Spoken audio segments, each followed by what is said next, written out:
बिहार में प्रथम चरण चुनाव का अंतिम दौर आ गया है। ऐसे में नेताओं का एक दूसरे पर आरोप प्रत्यारोप भी तेज हो गया है। सभी नेता जो हैं लगातार जनसभाएं कर रहे हैं। बात आगे जारी रखेंगे, लेकिन उससे पहले नमस्कार, आप देखना चालू कर चुके हैं आपका अपना चैनल पटना न्यूज एक्सप्रेस और मैं हूं आपके साथ श्रविंदु कुमार। अगर हमारे चैनल में नए हैं, यूट्यूब देख रहे हैं तो सब्सक्राइब कर लें और फेसबुक देख रहे हैं तो फॉलो बटन जरूर दबा लें। फुलवारी में भाकपा माले के राष्ट्रीय महासचिव दीपंकर भट्टाचार्य ने जनसभा के दौरान नरेंद्र मोदी पर निशाना साधते हुए कहा कि वो बेरोजगार युवकों के साथ जो है खिलवाड़ कर रहे हैं। साथ में सूबे के मुखिया नीतीश कुमार पर भी निशाना साधा। क्या कुछ कह रहे हैं दीपंकर भट्टाचार्य, आज जरा सुने। बिहार में बदलाव का माहौल है।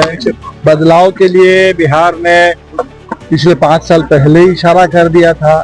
इस बार वो लंबित जो बदलाव की आकांक्षा है उसको बिहार पूरा करेगा और इस बदलाव को रोकने के लिए जो बुलडोजर राज लाने की धमकी दी जा रही है, तो लोग तो ये धमकी के सामने झुकेंगे नहीं। बिहार बदलेगा और निर्णायक बहुमत के साथ इंडिया गठबंधन फर्क पड़ेगा बिहार में।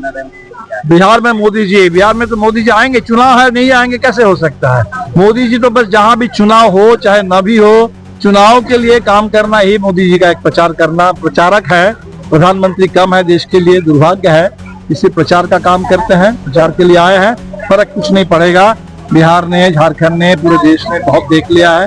उन जुमलों का अब कोई असर नहीं है। जिनका महिलाओं को जमने जाया जा रहा है, बिल्कुल ये हर जगह हो रहा है। महिलाएं परेशान है और हमें लगता है कि महिलाएं भले मजबूरी में कुछ पहुंच जाए, 10,000 रुपए भी कुछ खाते में पहुंचा। यहाँ तो हमने पूछा था, ज्यादातर महिलाओं ने कहा कि उनके खाते में कोई पैसा नहीं पहुंचा है। लेकिन ये जो रिश्वत है ना, ये काम नहीं करेगा। महिलाएं अपने पूरे हक के लिए बिहार में आते ही जंगल राज का हवाला देते हैं मोदी जी। अब आपके मोकामा में क्या हुआ?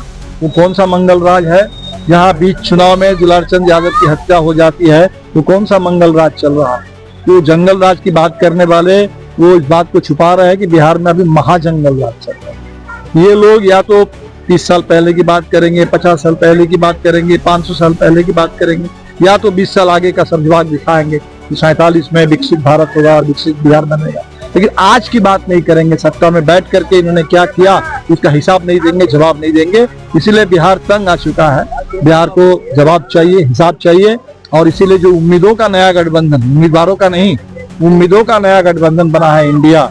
और इंडिया गठबंधन का संकल्प पत्र रहा है रोजगार के लिए, बदलाव के लिए, न्याय के लिए।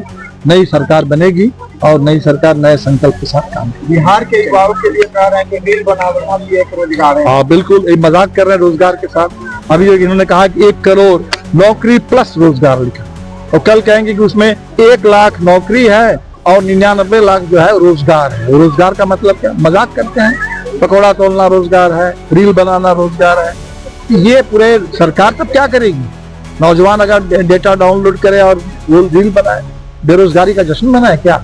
ये जले पर नमक छिड़कने का काम कर रहा है। 1000 रुपए का बेरोजगारी भत्ता दे रहा है, जबकि नौजवानों को सुरक्षित रोजगार, सम्मानजनक वेतन चाहिए। जो इंडिया गठबंधन ने वादा किया है, एक नौजवान इसके लिए काम करेंगे और बिहार आगे बढ़ेगा। इंडिया का मुख्यमंत्री का चेहरा कौन होगा सर? सस्पेंस बना हुआ है, आप लोगों ने तो घोषणा कर दिया। उनके वहाँ सस्पेंस क्या है? वहाँ तो नीतीश जी को इस तरह से किनारे किया, घोषणा पत्र जारी किए, 1 मिनट के लिए खड़े होकर के मौन रखते। 1 मिनट के मौन का मतलब क्या होता है?